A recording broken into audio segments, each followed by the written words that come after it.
What is up, guys? David here, coming at you with another video. Today I'm just going to be going over a quick carp video. So I had a comment just in my last video about, I don't catch a lot of carp. They're very finicky eaters, and that's just not the experience I've had. Like, some days, it is, some days it's not. That's just fishing though. So I'm going to show you guys how to get on the carp. I think you might just not know a few things, or maybe you're overcomplicating the rigs. I do see a lot of people doing that. So I'm going to show you a few things I do.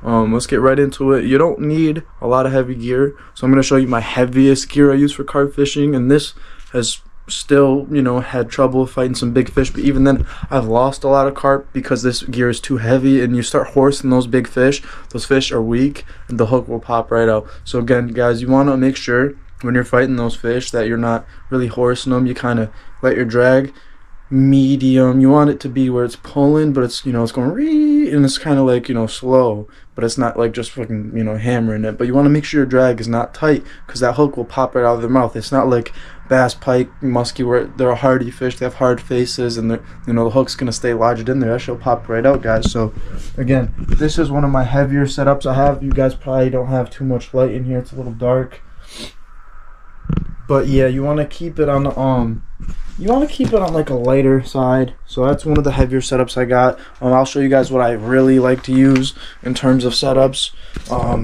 Got a couple rods right here rigged up that would do the trick. So anything this size as well. We got a Ugly Stick GX2 with a Black Max reel. Ugly Stick Black Max and a Ugly Stick GX2 rod. Anything medium heavy. I've even caught them on ultralight, guys, so don't be scared to pick up an ultralight and go carp fishing.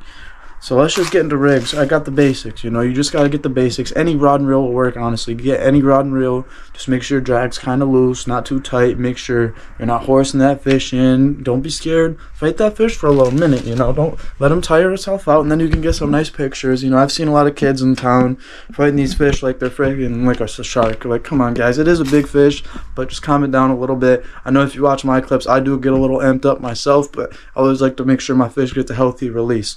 So let's go over some of the other basics. What you're gonna need to get into carp fishing. So let me set some stuff up real quick, and we'll go over that right now. So we got some fake sweet corn. This stuff works wonders. Absolute great stuff. Then you can find it anywhere on like Temu, probably on Walmart.com, anywhere online you can probably find this stuff. So yeah, in the ass to try and have to rig up these little boilie guys, but a lot of people say the boilies work really well. So yeah, if you guys are into that kind of stuff, give it a shot.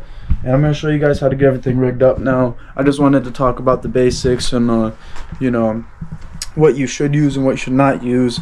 Line wise, you can use anything from like 6-pound line up to like 20-pound line. You can even go higher, but again, you're not trying to catch a shark unless you're in like a heavy grass weeded area. And when it comes to like targeting them, it's kind of easy. I would just chum. If you have the fish in your body of water, you can chum. They'll be around. They'll come to you if you get the bait out there. Besides that, let's get right into the rigs. Alright, we're going to get into rigs. So we're going to get into carp fishing rigs, how you want to do your rigs. So I actually have caught fish on this rig here, but I'm going to fix it up. I'm going to do a whole new rig on video for you guys, but I am going to show you guys what I got rigged up on this bad boy right here. Let me pull some extra line though, because it's not a very big room. Alright, put the rod down here. Alright, so this is the rig that I got on this one rod. So right here, what I got is a couple sinkers, which you guys just want one sinker, and I'll show you the kind of sinkers that you actually want to use for carp fishing. I just don't have it on this rig, but I'll show you that in 1 second. So you just want a sinker, then you want a leader, and then you want some hooks. I will go grab that sinker though, so we can actually get this rig moving. But this that sinker is right over here, so let me grab that real quick. Alright, so this is the sinker you guys are going to want for carp fishing. They have these at Walmart. I believe you can get like a 5-pack for a couple bucks.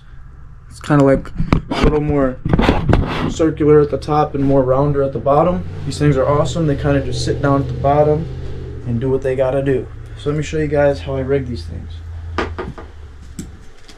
Now when you catch carp, they're very spooked when you're going to fish them. So normally after you catch one, you might not get a bite for a little while. That might just be how the game goes, but that's not always how it is. You might just be getting them left and right.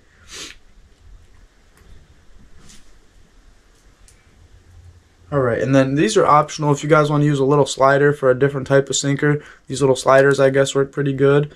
But I'm going to just, like I said, get right into what I do. I keep it simple. Like to go black leader so it's less visible in the water. And I currently have braided line on this rod, which I don't like to use because mono actually rips through weeds and vegetation a lot easier. So I would suggest using mono. But when you are using braid, you want to go ahead and do a double knot. So I'm going to go ahead and double knot this bad boy right quick.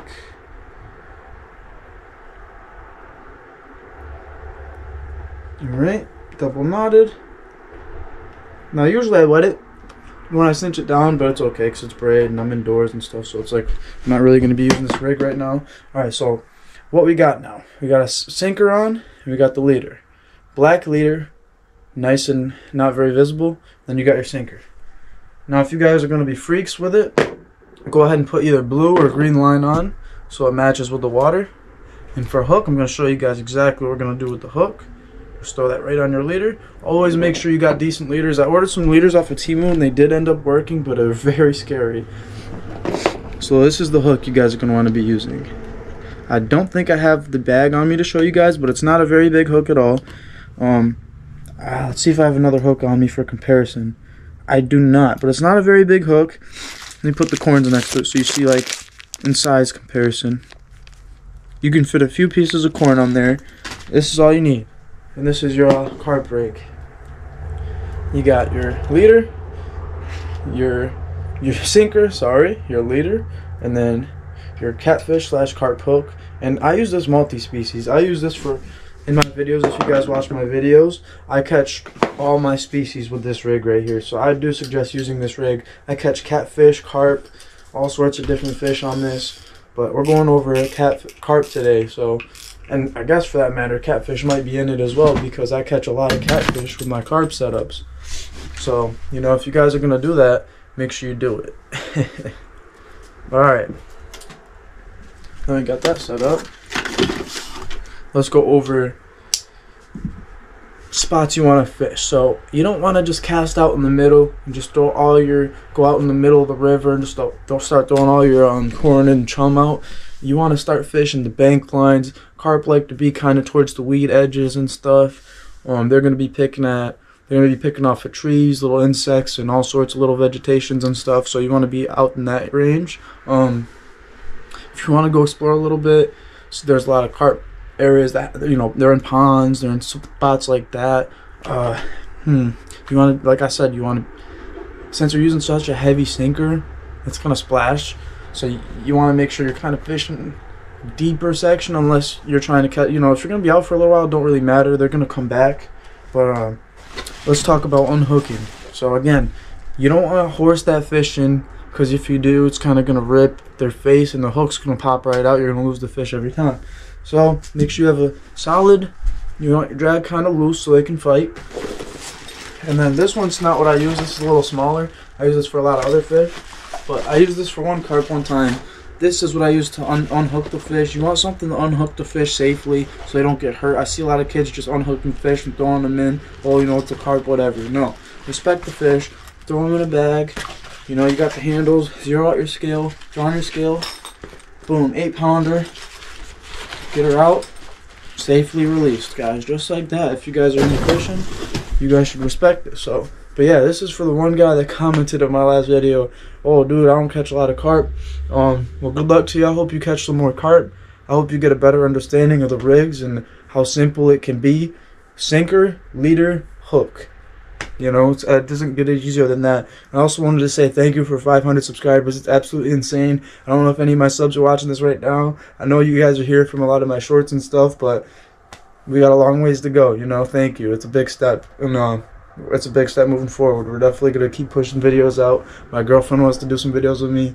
I got a lot of cool stuff coming. So me and my buddy got some content coming as well. So let's get it, man. Super excited.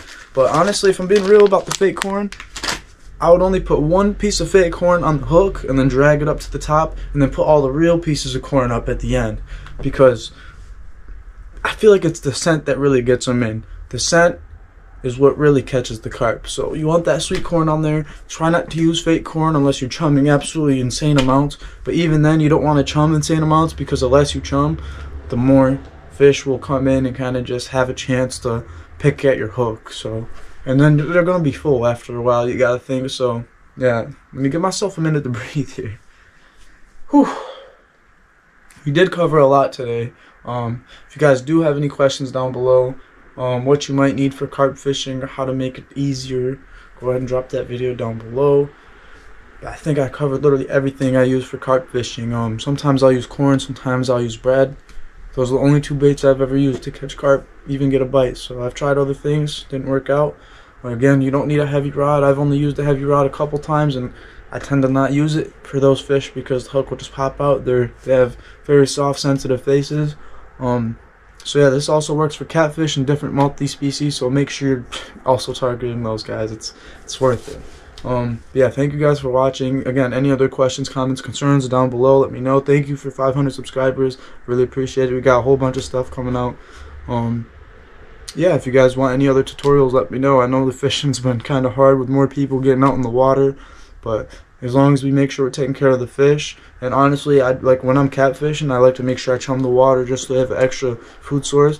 You know, if I'm because again, you get your limit of panfish and whatnot. So if you're gonna go out and catch all these fish, you might as well do your chumming as well. Make sure you're chumming a good amount so they keep coming back, right?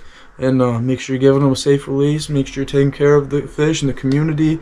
You know, it's a lot of work, but it's fun and it pays off. You're gonna have kids. You know, you might have kids in the future. You might have kids already.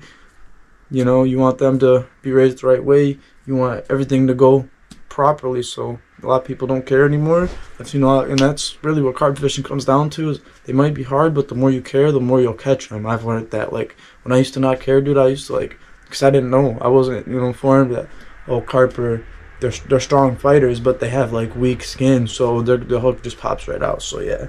But yeah, I'll see you guys in the next video. Thanks for watching. I really appreciate it. Take care.